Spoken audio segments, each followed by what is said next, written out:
Hello and welcome to today's lesson. Hope you're all doing well. So as we looked at yesterday, we were focusing on the first half of the Germany exam paper, looking at those interpretation questions. Today we'll be looking at the second half, which is non-source based. It's all about your own knowledge. And we'll break down each of those questions. So today's title, the Germany Unit Exam Technique Part 2. So again, that curriculum journey and our intent, this is about looking back at the Germany unit and figuring out how we can pick up the most marks when it comes to our exam technique based on some of the recent exam papers we've done, just to try and guide you all to the most marks you can. So our objective again is the same as before, so to investigate how to gain marks for each and every question type in our exams. Our outcomes again are to develop these skills in general, and we'll be focusing on different topic areas for each question. So to describe, to explain, to evaluate, and to analyse and evaluate, these are our different graded skills.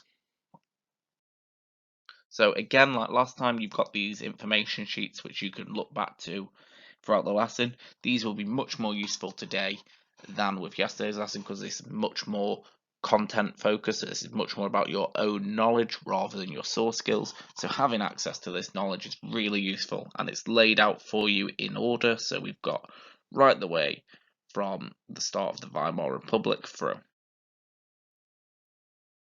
So our question types: describe two problems, explain in what ways, and to outline which was the more important reason out of two given factors are what we're focusing on.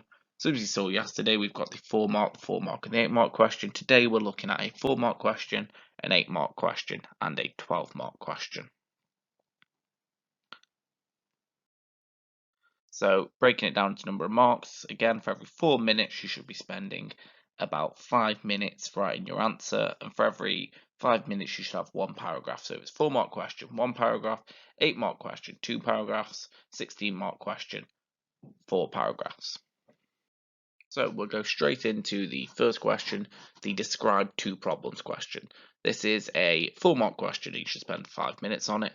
You just need to explain what two problems are and why they're problems. So I'll go through an example. So one problem could be that there was 6 million people unemployed in Germany in 1933.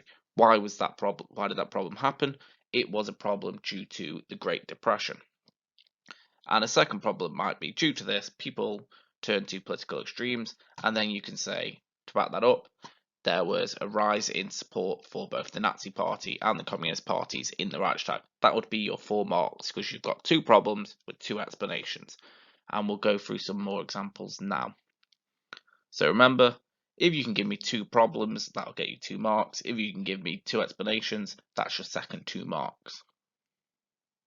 So here are some practice questions, and we'll run through how you should be looking to answer them. So describe 2 problems Stresemann faced in the 20s. Describe 2 problems faced by Kaiser Wilhelm II in achieving his ambitions for Germany. Describe 2 weaknesses of the Weimar Constitution. Describe 2 ways in which the Nazi police state tried to control German citizens. You should be seeing common theme. It's just describe 2 ways that you've given a point. On this side of the next slide, I've got a range of questions for you to try. Your first task will be to have a go at answering some of them. I'll jump to the worksheet and I'll show you exactly what you need to do, so keep listening. Here are the second page of questions. So the question I want you to have a go at. Pick at least 4 from that last slide, so I'm not going to tell you which topics to focus on. For any of those last 2 slides of questions you've seen, pick at least 4 of them and just bullet point what you do. So like yesterday, I don't need you to write out the full answer. You can just bullet point. So if you put the question down, you can copy and paste the question, and then you can just put bullet point, problem 1, problem 2, solution 1, solution 2. Have a go at that for 4 of those questions of your choosing on your worksheet. I'd say this should take you about 10 minutes. Some of you might be able to do it much quicker, but make sure you're not spending more than 10 minutes doing it. And then when you come back, I will quickly run through the list and I will explain answers for each one to you. So our checkpoint. I will run through answers to the questions for you. So describe 2 problems Stresemann faced in the 20s. So one problem might be the problem of hyperinflation in 1923, caused by printing money as a response to the invasion of the Ruhr. A second problem might be the rise of political extremes. So we've got potential coups such as the Munich beer hall putsch. Describe two problems facing Kaiser Wilhelm in achieving his ambitions for Germany before 1914. We've got the fact that he doesn't have the support of the Reichstag. Why doesn't he have the support of the Reich? Why does he need the support of the Reichstag? The Reichstag controlled the military's budget. A second problem might be that there are the rise of the political extremes, and that is an example would be socialism due to the widening gap between rich and poor in Germany. Two weaknesses of the Weimar Constitution in 1919. One weakness might be that the president can end democracy at any point due to Article 48. A second weakness might be that the government control the army's spending. And that might be a problem because that would mean that the army could influence the government. Number 4, so two ways in which the Nazi police state tried to control German citizens. So this is where you could talk about, first you could say the Gestapo and the spying, or you could talk about the SS and concentration camps. Two methods the Nazis used to control what information Germans received. So this is where we look at propaganda. So you could talk about the radio and the fact that radios were given to people cheaply, or you could talk about the newspapers and the fact that they were given out to people. Question 6, two ways in which the Nazis controlled German arts and culture. So you can talk about how they used censorship. That would be your first point, and you could say they limited what people were able to get access to. And a second way they limited arts and culture is they controlled what people could go and see. So they would be state-created films on in the cinema. Describe two ways in which the German people resisted and opposed Hitler and the Nazis. So you could talk about youth resistance, so you might talk about Edelweiss pirates, or you might talk about other forms of resistance such as not attending the Hitler Youth, which was compulsory. So more describe what was new and exciting about Weimar culture in the 20s. So we've got the fact that women have equal rights, so they can start going to certain nightclubs and drinking venues, and other things such as the new architecture, such as Bauhaus. Two effects of the Great Depression on German people. So there's unemployment caused by the Depression, so that's your first one. And an impact could be that led to people not being able to buy food. A second one is people turned to political extremes. They did that because they were looking for solutions to problems. Two reasons the Nazis became popular. One is they offered solutions to problems, such as a solution to unemployment. A second is Hitler was a charismatic speaker who gave lots of speeches. Two ways in which President Hindenburg tried to resist or limit Nazi power. So one way is he tried to keep Hitler out of government. A second is once he let Hitler into government, he only allowed him to have two Nazis in cabinet. Two consequences of the Night of Long Knives. So one consequence is that the SA were out of the way and Hitler no longer had any internal threats within the Nazi party. A second is that the army was now loyal to Hitler, so he didn't have to worry about the army overthrowing him. Describe two ways in which the Second World War had an impact on ordinary German citizens. So we could talk about rationing leading to food shortages, and we could also talk about bombings of German cities leading to people being refugees or dying. Describe two ways in which the Nazis controlled the lives of young people outside of school. So we've got for boys, we've got the Hitler Youth, and for girls, we've got the girls' movement as well, both controlling how they spent their free time. Describe two ways in which the Nazis controlled the lives of young people. Nope, sorry, just on that one. Describe two Nazi policies relating to women in Germany.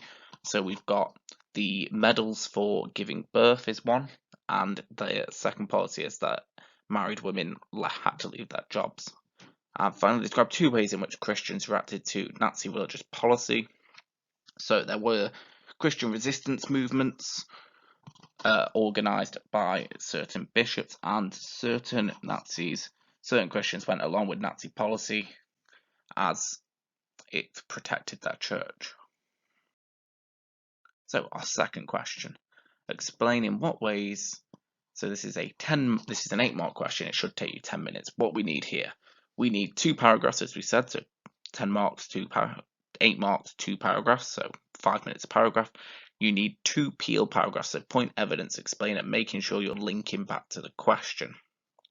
So what you need to do, one way in which a group was affected, for example, what happened to them. So you could say, Jews were affected by Nazi policy, they were put into concentration camps, this was because, and then you need your own knowledge about Nazi beliefs. And then finally, how important was that as a factor? So was this a big issue? Was it a little issue? And then you repeat it again. So say you're asked to explain the impact of Nazi policy on Jews. First, you could say concentration camps. Second, you might talk about Kristallnacht and the way that they lose access to certain jobs or businesses. That could be how you answer that question. So some practice questions that you can have a look at. So in what ways were German Jews affected by Nazi racial policies, like we've just said?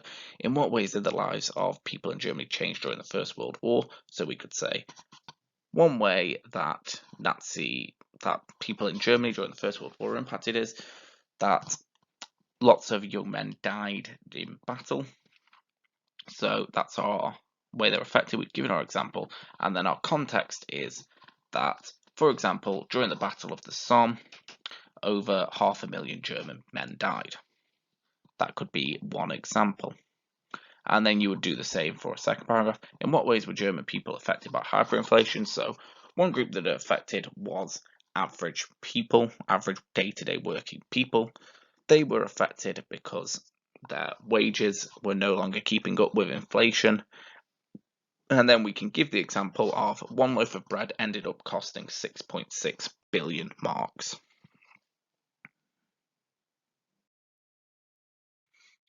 So here are some more practice questions. You don't have to have a go at all of these. I'll set a question for you on the next page. These are just examples if you want to have a go at in your own time to build up your skills. So, and the final question, the 12-mark question, which of the following was a more important reason for something happening? You'll always be given 2 bullet points to talk about. To get the most marks, you need to talk about both bullet points at the least. This should take you 15 minutes and should be 3 paragraphs. What you need, so the introduction, you just need to explain what was going on, and I'll give you an example in a second. So first paragraph should be PE, point, evidence, explain. One thing was important because, and then you need your own knowledge. So talk about the first bullet point. Why was it important? Give me your own knowledge. You need to talk about both of these bullet points here. Don't just talk about the one that you think was the most important. That's really important. And then you need a conclusion at the end saying which you think was the most important and why. I'll put this explanation into a bit of context for you. So here we go. Our practice question. Which of the following was the more important reason for the rise of the Nazis between 23 and 35? So we've got a big wide time period there. So the Munich Putsch or the Reichstag fire. So in our first paragraph, we'd say the Munich Putsch was important because it gave the Nazis a chance to rethink their ideas. My contextual knowledge here is, whilst in prison, many of the important Nazis decided that they would seek power democratically rather than by overthrowing the government. This meant they needed to start thinking about policies they would need to win votes, so they started to focus on gaining support of farmers and by factory workers and the middle classes and the industrialists in Germany, offering each of them different policies to gain their support. Second, you talk about the Reichstag fire. So you say it's an important reason because it allowed the Nazis to take control of the Reichstag. My own knowledge here would be, so following the Reichstag fire, they used it as an excuse to isolate the communists from government. They used it as a chance to round up leading members of the Communist Party and arrest them, which meant they couldn't come to the Reichstag to vote. Once they'd done this, they were able to bully and intimidate people, and they were able to pass the Enabling Act, which allowed Hitler to rule without the support of Parliament. And then you would need to pick your conclusion for which of the two was most important. If you do all of that, you're looking at a 12-mark answer. So you should spend about 5 minutes on each of those paragraphs. Maybe more, so maybe 6 minutes on the first 2 paragraphs and then using your remaining time for the conclusion.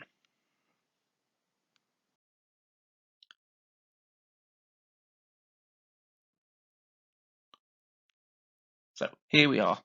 I want you to have a go at this question in the time we've got in the lesson. So which of the following was the more important? I've just given you an outline for what you should be writing about. So have a go at it yourself using your own knowledge, seeing if you can stick to the structure that we've got here. So I've put the structure up at the top of the worksheet for you. You've got this page on your worksheet. So just write your answer down in the box there below, and you can listen back to me if you need some more guidance. So just go back in the video to where I've talked through both sides of the argument.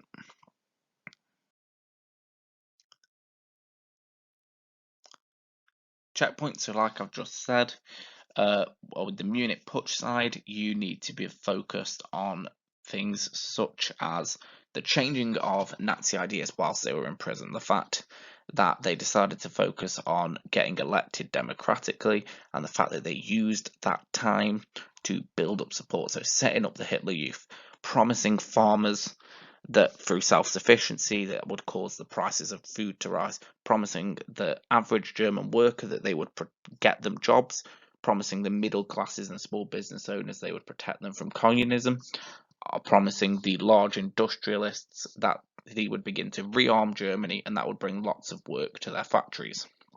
The way Hitler appealed to many different groups after changing his ideas following the Munich Putsch. With the Reichstag fire, you talk about the way he used it as an opportunity to arrest and suppress his opponents. So he arrested lots of communist leaders. The way that he was able to then control the Reichstag due to those communists not being there to vote against him, and using the SA to intimidate people. And due to that being able to pass the Enabling Act, meaning he could rule without the support of the Reichstag.